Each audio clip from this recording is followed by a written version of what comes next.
ஏசப்பா 12 சீசர்களை தேர்ந்தெடுக்கிறதுக்கு தனியாக போயிட்டார். தனியாக போயிட்டு கீழே இறங்கி வந்து தான் 12 சீடர்களை தேர்ந்தெடுக்கிறார். நீங்கள் ஒரு காரியத்தை செய்யும்போது, ஒரு வீடு கட்டும் போதோ, ஒரு தொழில் நடத்தும் போதோ, வியாபாரம் பண்ணும்போதோ, ஒரு வேலைக்கு போகும்போதோ, முதல்ல ஆண்டவர் சமூகத்தில் போய் உட்காந்துருங்க. ஒரு 3 நாள் உட்காந்துருங்க.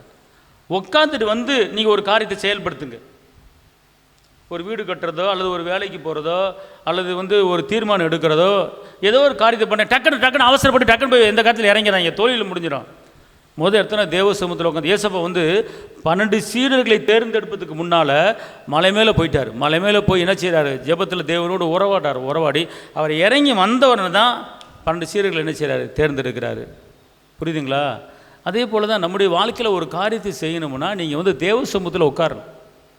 40 நாள் உட்கார முடியாத மாதம்தான்.